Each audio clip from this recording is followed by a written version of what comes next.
হয় চাওক মই ইতিমধ্যে উল্লেখ কৰিছোঁ যে ৰাকেশ পাল, ছামেদুৰ ৰহমান আৰু বসন্ত দলৰ বিৰুদ্ধে শাস্তি ঘোষণা কৰা হৈছে। তেওঁলোকক 10 বছৰ পৰ্যন্ত 10 বছৰ এটা ধাৰাত 7 বছৰ আৰু আন এটা ধাৰাত 10 বছৰ কাৰাদণ্ডৰ নিৰ্দেশ দিছে। অৰ্থাৎ যিটো ধাৰাত সৰ্বোচ্চ কাৰাদণ্ডৰ নিৰ্দেশ দিয়া হয় সেই ধাৰাত সেই সৰ্বোচ্চ কাৰাদণ্ডৰ সময়সীমাকে তেওঁলোকৰ শাস্তি হিচাপে ধৰা হয়। সেই হেতু ৰাকেশ পাল, ছামেদুৰ ৰহমান আৰু বসন্ত দলে 10 বছৰ পৰ্যন্ত 10 বছৰলৈকে কাৰাগাৰত থাকিব লাগিব আৰু বাকী যিসকল 31 গৰাকী এডিঅ' আছে, কৃষি উন্নয়ন বিষয়া আছে, তেওঁলোকৰ বিৰুদ্ধে ইতিমধ্যে তেওঁলোক দোষী বুলি ঘোষণা কৰা হৈছে।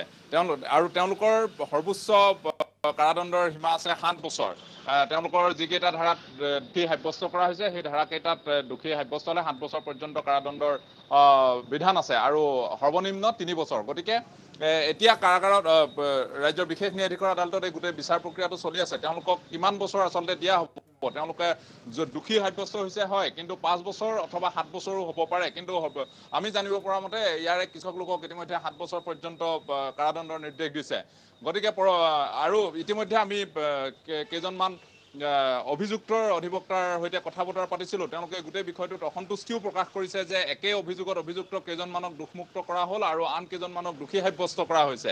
গতিকে এই গোটেই বিষয়টোক লৈ তেওঁলোকে কিছু অসন্তুষ্টি প্ৰকাশ কৰিছে আৰু তেওঁলোকৰ এই আদালতৰ ৰায়ক প্ৰত্যাহ্বান জনাই তেওঁলোক উচ্চ ন্যায়ালয়ৰ দ্বাৰস্থ হোৱাৰো কথা কৈছে।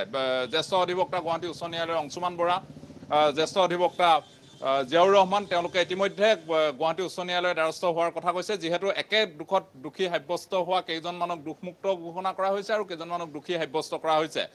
সেই কথাটো পৰৱৰ্তী সময়ত দেখা যাব, তেওঁলোক উচ্চ ন্যায়ালয়ৰ দ্বাৰস্থ হয়নে নহয় বা উচ্চ ন্যায়ালয়ে কি ৰায়দান দিয়ে। কিন্তু বৰ্তমান বাকী 31জন কৃষি উন্নয়ন বিষয়াৰ বিৰুদ্ধে বিচাৰ প্ৰক্ৰিয়া চলি আছে। তেওঁলোকৰ সৰ্বোচ্চ 7 বছৰ পৰ্যন্ত কাৰাদণ্ড হোৱাৰ সম্ভাৱনা আছে আৰু কেইজনমানক 7 বছৰলৈকে কাৰাদণ্ডৰ বিধান শুনাইছে।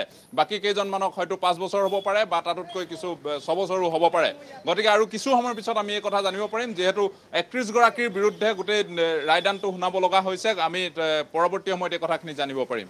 হয়, যদুমণি শইকীয়া, আপোনাক এই মুহূৰ্তত ধন্যবাদ জ্ঞাপন কৰিছোঁ।